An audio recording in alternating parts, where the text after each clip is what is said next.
Father Hans, a child is born, it's not because they wanted to be born.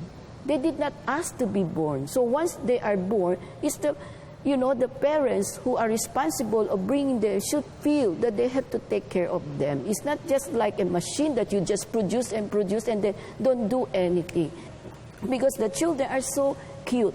They are all young, smiling. They are so innocent of what will happen to them in the future. Victims of war, victims of famines, victims of slavery, So it's not an excuse that they have to be exploited just because of poverty, right? So that's why in your dealing, you have been visited Chile, Indonesia, and also talked to some Protestant member. So you feel that what you have been doing now is paving way. Also, there's a solution coming out because it seems that the world is interested to help solve the problem. Now, you are really right that this is of huge importance that the governments change policy, and I see from wherever I go, and I've traveled now to 4 continents, that the awareness has risen about the child rights and about how to protect them. But we talk about huge problems. We talk about child labor, child soldiers, slavery. We talk about prostitution. We talk about any kind of emotional neglect, physical neglect. And if you only consider that according to credible statistics, every 4th girl under 18 years is subject to sexual abuse. Every 5th boy in the world is subject to sexual abuse.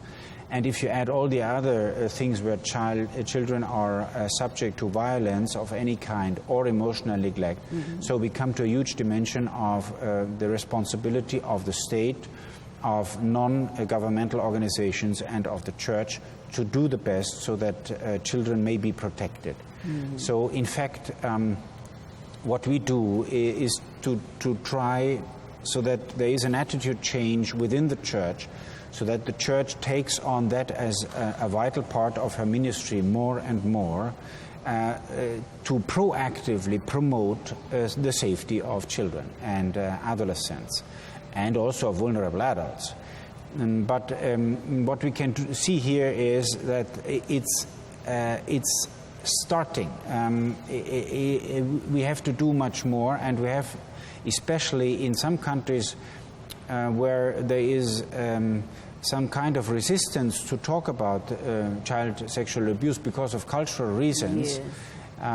We have to work much so that the people take on this as an important issue for their social work, for their educational work, and within the church as a spiritual work. So I believe that the church can do much so that people realize how important it is to protect the treasure of humanity, who are young people. Yes. This should not only be church matter, right? This is also pertains also with the government, so that now we see there's a dialogue ongoing. So how do you see the solution that the university or any educational institute can do to help? I think there are 2 points here. One is, as a Catholic Church, we have unique possibilities to connect people. Okay. We are in every place, or almost every place in this world, and we are at the grassroots level and at the highest level of responsibility. Okay. So it is recognized from all over the world that the Catholic Church is the only institution that really covers everything in almost every country in this world. So what we can do is to connect people. And when you connect people, state-run institutions, non-governmental institutions, and church institutions, you realize that there is a huge amount of things, of projects, of work that is done in favor of protecting minors. So one thing is simply to connect people and to realize and to make them realize that there is much of overlap in the interest, maybe not always in the method, but certainly if you combine people and if you combine the impact, the result will be much higher, much better for, in the sense that we work for, that is, to protect minors. The second thing is that certainly the key factor is education. And next week I'm invited by the government commission for safeguarding of minors in Austria. Oh, okay. So the lady who is a politician has invited me, the lady president of this commission has invited me to talk about how the church moves on in various parts of the world. Because in Austria they have done a good job with this commission, they have listened to victims, they have done whatever could be done to help these survivors of abuse. And now the next step should be, how can we, as a state community, but also in different church institutions and NGO, what can we do so that children are protected? How can we train teachers? How can we train coaches, sports associations, scouts, choirs, whatever youth activities you have? What can we do for the professional associations, medical doctors, psychotherapists, whatever, whoever comes in contact with youth has to be trained in how do I detect that abuse may have happened, and what needs to be done so that people do not step over boundaries, professional boundaries and personal boundaries, so that they don't approach youth in an inappropriate way. I think what is important is to awakening the caring side of each one, that we have to help one another. If we can avoid it, try to help avoid it, you know. Exactly. And this is what the youth needs right now, is to reach out, to be able to share, you know, their problem and to be listened to, you know. So, and Father Hans, you know, so what does your advice, because you have been to the Philippines for the past 2 days, you talk about it to the Catholic Bishop Conference of the Philippines. So how do you see the acceptance of what you have shared with them and the concern that they have? Do you encounter many questions about the problems that you have here in the Philippines? First of all, we were very grateful that the Bishop Conference took the initiative and invited us to come here. Not many bishops' conferences, especially in Asia, have done that. So it is a major step, I would say, and it is very courageous and very forward-looking by the bishops' conference. The president and Cardinal Tagle, they are very much committed, as are the bishops that we have encountered. It was a very fruitful encounter. We presented our topics, the areas of concern. There were many questions, there were good interaction, there was really, for me, an amazing amount of attention and patience in listening, hours and hours of introduction to topics, of discussion.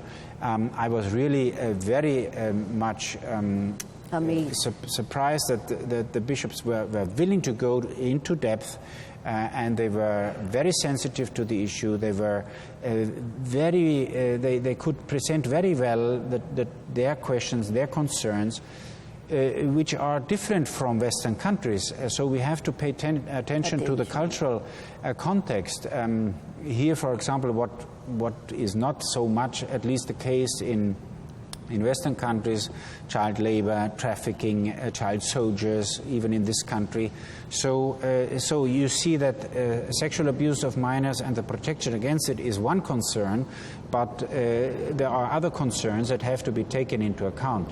And therefore, I was also happy to present the program of the Center for Child Protection here, and I hope that we can work with the Ateneo de Manila and maybe with other institutions to promote that, which offers an education to people in ministry, to people in psychology, to people who work with youth. So, but the major question is, we can assist, we can offer something, but it has to be implemented in a culturally sensitive way within the context of this country, of these cultures of the Philippines, because you have many cultures here. So in different languages, what is the legal situation here in this country? What is the safeguarding institutions of the government here, from the local level to the highest level? So this has to be done in a way so that people can understand the concern. They can see that this is not something imposed from the West, but it's something to help, so that your gift that you have in this country so many young people are protected in the best way possible. To give them a very rosy picture, you know. And because you see, most of those committed here are sometimes members of their own family, uncles, you know, sometimes parents. But how about the role of the priest in, you know, in their, how do you call this, child abuse? Or we have also certain, although it's very minimal, the pedophile case, what does the stand of the church here? Because I think sometimes, you know, we tend to just keep quiet about it, you know. So we talk about this because this is very normal in the society, it's happening, you know, in the media. But how about those committed by the priests, you know? Yeah, we talked about the cultural sensitivity about whether to denounce an abuse or not. And we would certainly encourage, and the bishops themselves spoke about that, if a family, if the parents of a child see that there is an inappropriate relationship of one of their children with a priest, that they approach the bishop, they approach the vicar general or whoever, and that they talk about it, and that they are willing to help that this priest stops abusing a minor. This is not easy, because we know that in this kind of culture, losing face or being shamed publicly is probably the worst you can encounter here.